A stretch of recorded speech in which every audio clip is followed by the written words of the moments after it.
Well, on change of subject, I had a chance to visit America's main Army hub over in Europe at Clay Caserne Army Base, where I caught up with Army 4-star General Christopher Donahue, and even got a chance to go on a Black Hawk and so much more. Watch.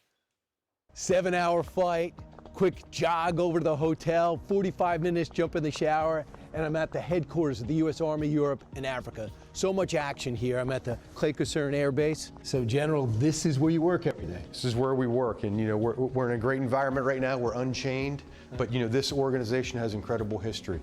Right here is the globe off of Hitler's desk. Get out of here. It reminds us of where this headquarters started and what we have to do every day. Brian, come on in. All right. Now, this is an office.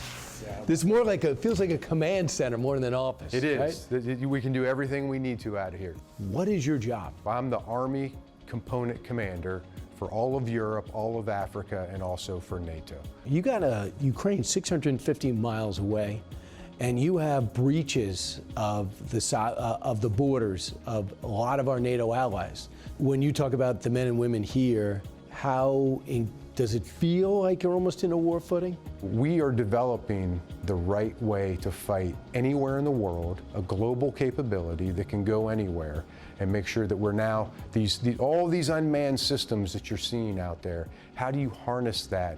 And right now it seems like it's a very defensive fight going on everywhere, and that's true. We have to turn it into an offensive capability. And everyone in the military is working on it, but we are in a unique position where we can drive that even faster. You cannot have a full day on an Army base like this and not train, do some PT. All right, so you've customized a workout for me, or am I just jumping into something you do every day? Jumping in, we do it for the soldiers every day, and so I would advise maybe putting that down, boss. Put this down? Yeah. Okay. Ready, set, and go.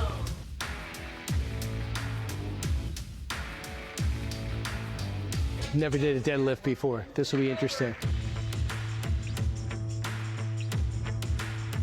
How important is the PT? Oh, it's one of the most important things that we do in the military. You look like you train every day. Am I right? Yes, sir, I do. Right. It keeps me dialed in, keeps me just grounded, and of course keeps me physically fit, ready for anything.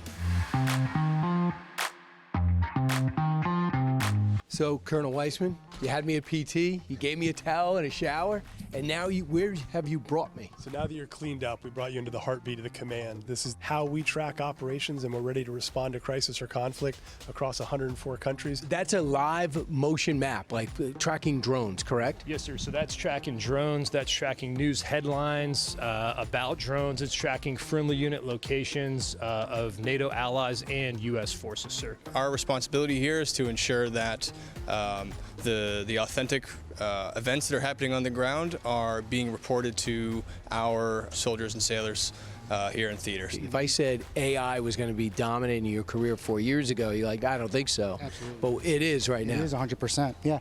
Anything that we see here is all ran through AI, right? Helps us gauge the situation better. Colonel, that is so impressive, knowing also that you're monitoring this 24 hours a day. Yeah, Brian, you only saw the unclassified portion of this? Wait, that was unclassified. Yeah, wait till you see what happens after we leave here on the screen. So they dimmed some screens because I'm here. That's right. That's right. I don't take it personal. Where are we heading now? Now we're going to show you where we build the drones. This is a place of innovation. It's not of mass production. What they come up with here, they bring to the battlefield rapidly. What are you working on? Currently, I am 3D printing additional parts for the wing sections of our unmanned aerial system. When you guys come up and innovate something cutting edge, something brand new, how soon can you get it to the battlefield?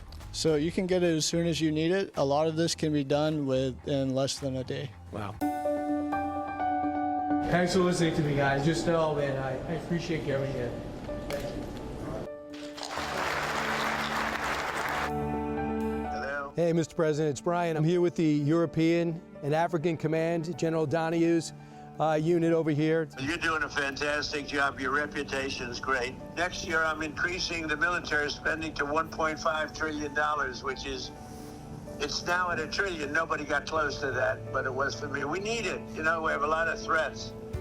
And when they saw what we did in Venezuela, everybody was watching. When they saw what we did in Venezuela, they said, whoa, we got to slow down against the United States. Mr. President, thank you for taking great care of us we can't thank you enough for pushing for what we have to have. So thank you on behalf of all of us here. Guys, one final sign-off.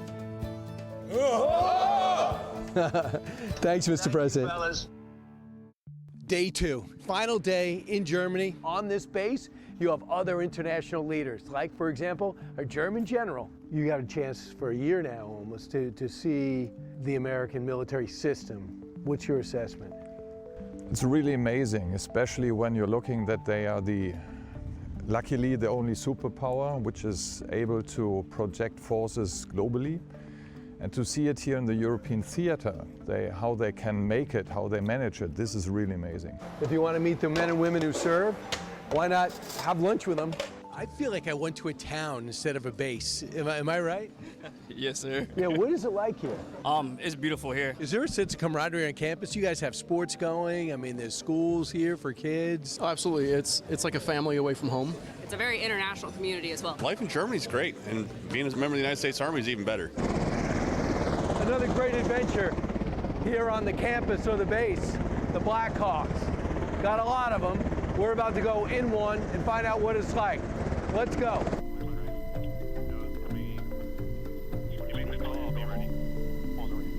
Are you guys dealing with air traffic control for the military or for Frankfurt Airport? Doing a little bit of both, sir. Threw a little flight through, but yeah, coming back into the airfield now. So there it is, my 15-minute Blackhawk ride. Pretty amazing. It actually felt like it flew like a plane. I'm not even sure you can hear me, but that was really cool. So, yeah, I mean, there was a lot of stuff going on. The other thing we were supposed to do yesterday, was it yesterday? Forgot. We flew to Poland, and they're doing war games. My words, war games. And we got over to Poland. The snow was coming down so quick they could not plow the fields fast enough so that we could not land. So we had to come back, and they did the war games anyway. They sent some footage. Maybe we could see it some other time. But the thing that amazed me most is the enthusiasm. They love the Secretary of War, Pete Hegseth.